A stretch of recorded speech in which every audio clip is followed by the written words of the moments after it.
Welcome to our channel. Today we're going to explore something very special, Sanskrit mantras. Do you know what mantras are? They're like magical words or sounds that people chant to feel calm, happy, and focused.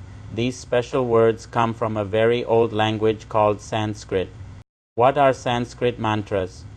Sanskrit mantras are ancient words or sounds that people chant to feel calm and focused. They're important in Hinduism and other traditions for bringing good feelings and positive vibes. Why are mantras important? Chanting mantras can help us feel calm and focused, just like taking deep breaths or doing yoga. They're like a secret tool to help us be our best selves every day. How mantras can help you every day. Imagine if you have a big test or feel worried. Chanting a mantra might help you feel more confident and relaxed. It's a special way to feel calm and happy whenever we need it. What do scientists say?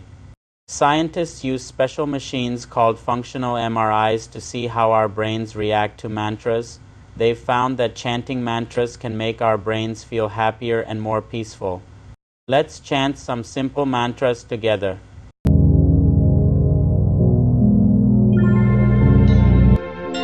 Vakratunda महाकाय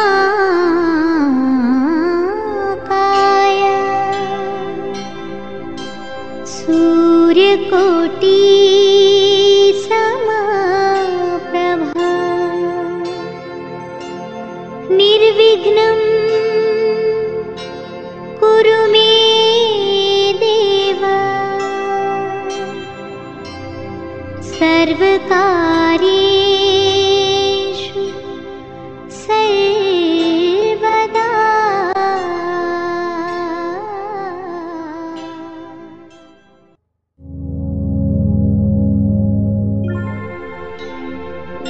वक्रतुंड महाकाय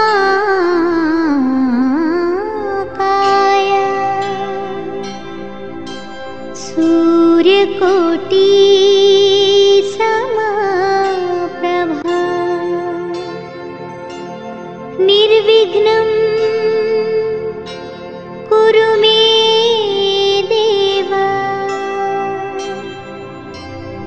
सर्वकार्येषु सर्वदा।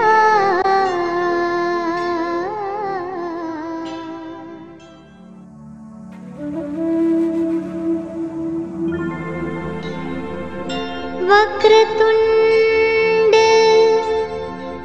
महाकाय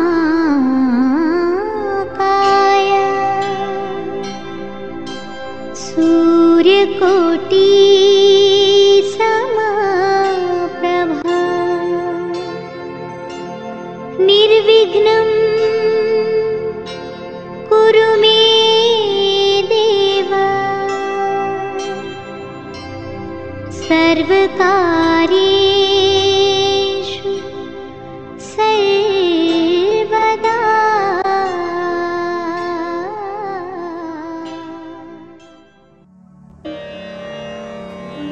कराग्रे वसते लक्ष्मी करमध्ये सरस्वती करमूले तु गोविन्द प्रभाते करदर्शनम्। कराग्रे वसते लक्ष्मी करमध्ये सरस्वती करमूले तु गोविन्द प्रभाते करदर्शनम्। कराग्रे वसते लक्ष्मी करमध्ये सरस्वती करमूले तु गोविन्द प्रभाते करदर्शनम्। कृष्णाय वासुदेवाय हरये परमात्मने प्रणतक्लेशनाशाय गोविन्दाय नमो नमः। नमः। वसुदेवसुतं देवं कंसचाणूरमर्दनं देवकी परमानन्दं कृष्णं वन्दे जगद्गुरुम्।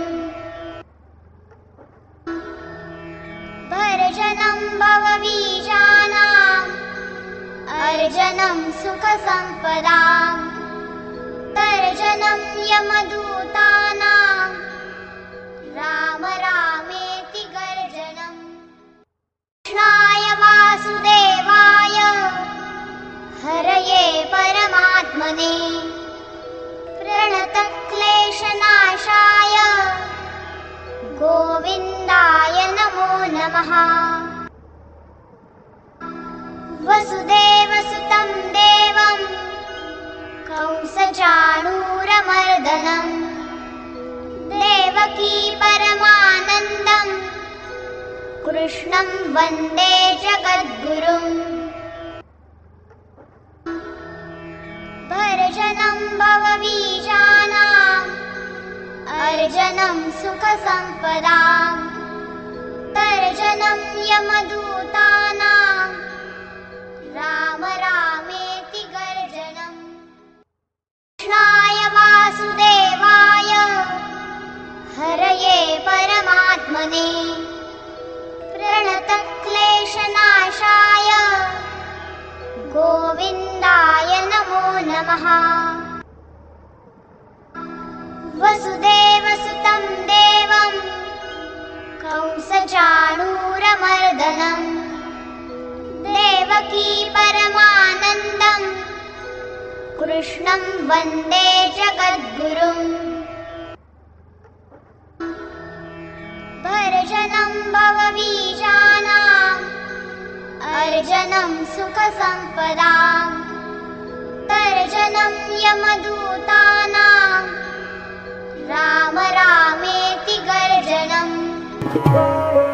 शान्ताकारं भुजगशयनं पद्मनाभं सुरेशं विश्वाधारं गगनसदृशं मेघवर्णं शुभाङ्गं लक्ष्मीकान्तं कमलनयनं योगिभिर्ध्यानगम्यं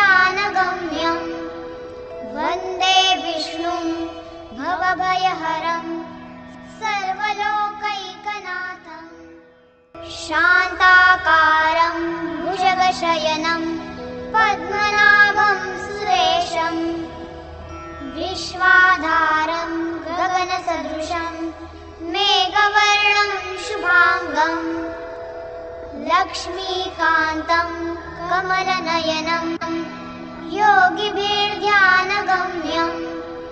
वन्दे विष्णुं भवभयहरं सर्वलोकैकनाथम्।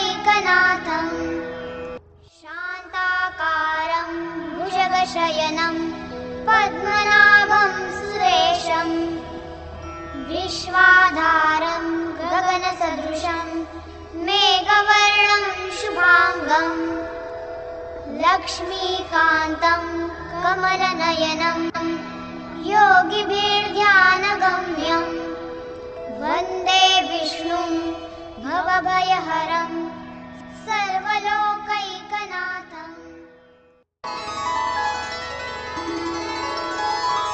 ॐ सहनाववतु सहनौ भुनक्तु सह वीर्यं करवावहै तेजस्विनावधीतमस्तु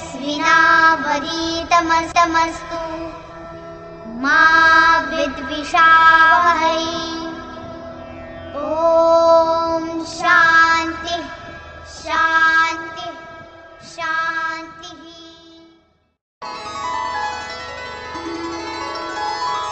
ॐ सहनाववतु सहनौ भुनक्तु सह वीर्यं करवावहै तेजस्विनावधीतमस्तु मा विद्विषावहै। ॐ शान्ति शान्ति शान्ति।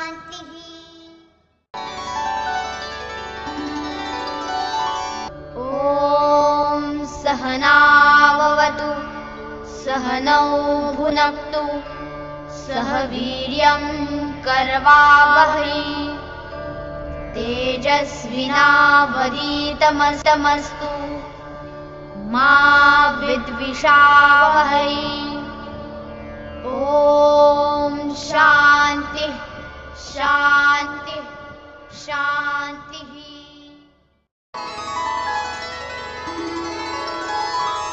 ॐ सहनाववतु सहनौ भुनक्तु सह वीर्यं करवावहै तेजस्विनावधीतमस्तु मा विद्विषावहै ॐ शान्ति शान्ति शान्तिः।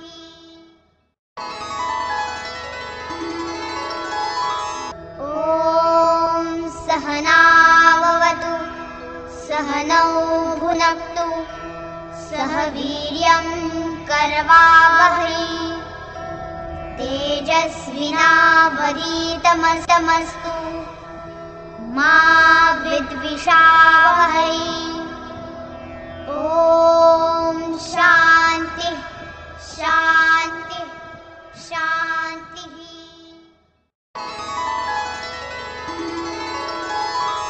ॐ सहनाववतु सहनौ भुनक्तु सह वीर्यं करवावहै तेजस्विनावधीतमस्तु मा विद्विषावहै ॐ शान्ति शान्ति शान्तिः।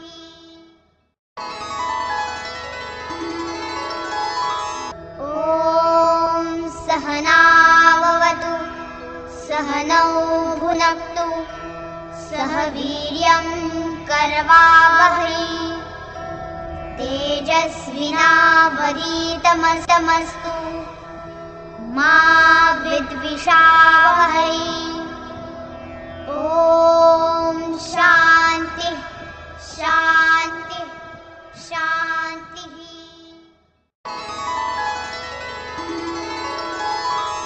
ॐ सहनाववतु सहनौ भुनक्तु सह वीर्यं करवावहै तेजस्विनावधीतमस्तु मा विद्विषावहै